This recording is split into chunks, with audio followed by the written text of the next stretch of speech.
जी बहुत दर्द हो रहा है, बहुत तकलीफ हो रही है मुझे। मम्मी जी, आपको कितनी बार तो बोला है बाथरूम में वो घिसी हुई चप्पल मत पहन के जाया करो, पर आप हमारी सुनते ही नहीं हो। आप गिर आप गए हो और जान को आफत हमारे आ गई है।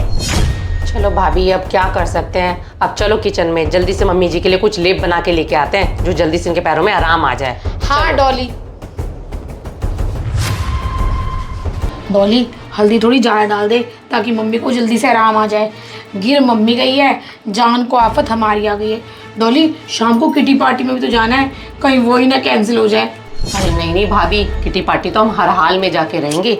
अब ना जल्दी से अंदर चलते हैं, ये ना हो कि मम्मी जी सारे रिश्तेदारों को फोन घुमा दे, जान को हमारे आफत आ जाएगी कि सारे रिश्तेदार आके बैठ गए। चलो जल्दी, चलो चलो चलो चलो चलो।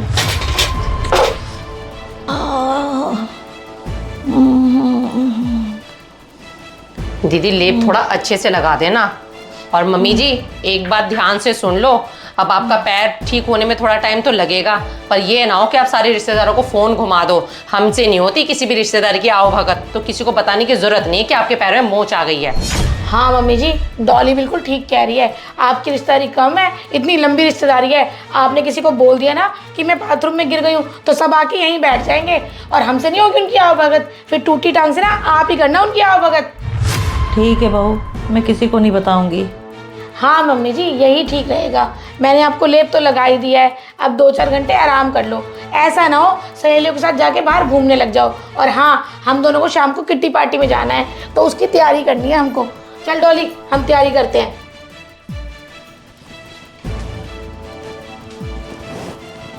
हे भगवान, दो बहू के रहते हुए भी मुझे एक का भी सुख नहीं है। मेरे पैर में चोट लग गई है, इनको किट्टी पार्टी की पड़ी है। फोन आ रहा है। हाँ बेटा। नमस्ते मम्मी, मैंने आपकी खांसी की दवाई ले ली थी मम्मी। जब मैं आऊंगी ना आपके पास तो लेते हुए आऊंगी। ठीक है बेटा, जब आना तो लेते आना। मम्मी ये आप कैसे बात कर रहे हो? आपकी आवाज को क्या हुआ? कुछ नहीं बेटा, बाथरूम में गिर गई थी इसीलिए पैर में दर्द हो रहा है। क्या मम्मी, आप बाथरूम में गिर गए थे? आप ये बताओ, आपने डॉक्टर को दिखाया नहीं दिखाया? नहीं बेटा, डॉक्टर को तो नहीं दिखाया, बहू ने लेप लगा दिया पैर में, उसी से आराम आ जाएगा। चलो ठीक है मम्मी, फिर आप अपना ध्यान रखना। ठीक है बेटा।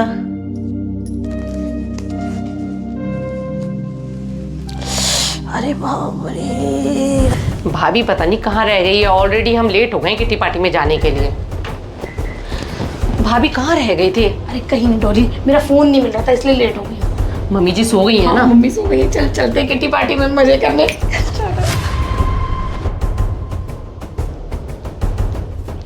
मम्मी को फोन कर रही हूँ इतनी देर से, मम्मी फोन ही नहीं उठा रही।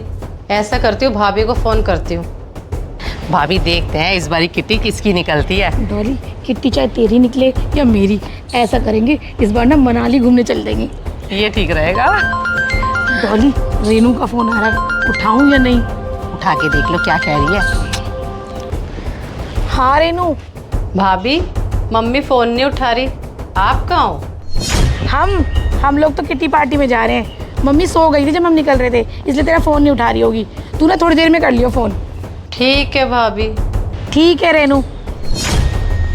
भाभी हमने मम्मी जी को कितने अच्छे से बताया था कि किसी रिश्तेदार को फ़ोन करके बताना नहीं कि आप गिर गए हो। मम्मी जी ने पक्का रेनू को बताया होगा, तभी फ़ोन करके इंक्वायरी कर रही है। चलो छोड़ो, जो भी मर्जी करें दोनों माँ बेटी, हम किट्टी पार्टी चलते हैं, मूड क्यों ख़राब करें अपना।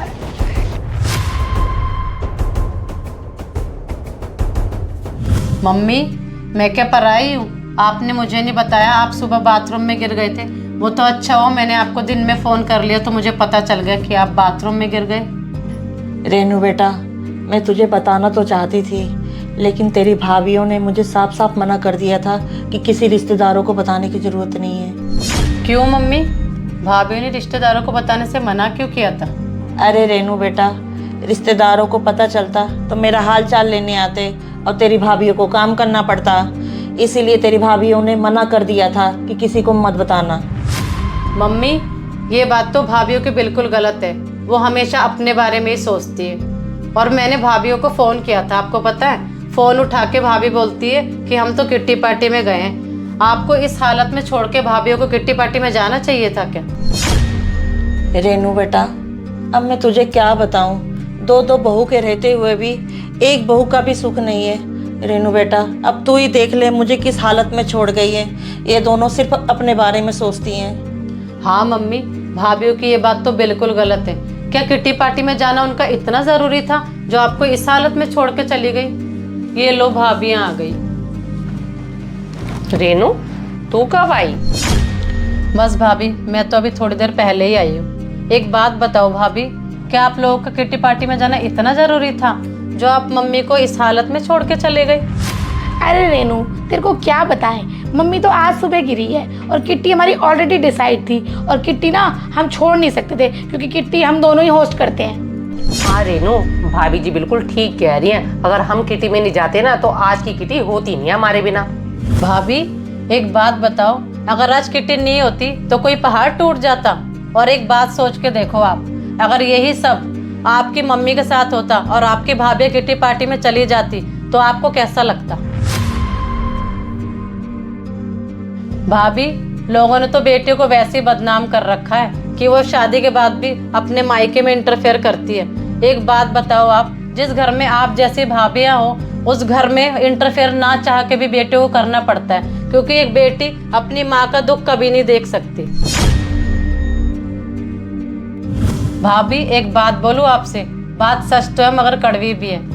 अगर मम्मी इस घर का बंटवारा कर रही होती ना तो आप किट्टी पार्टी के आप बड़े से बड़ा फंक्शन छोड़ देते। आप लोगों से ना मम्मी की सेवा नहीं होगी, इसलिए आपके मुंह पे बोल के जा रही हूँ भाभी। मैं मम्मी को मैं अपने साथ रखूंगी, मैं मम्मी की सेवा करूंगी। चलो मम्मी।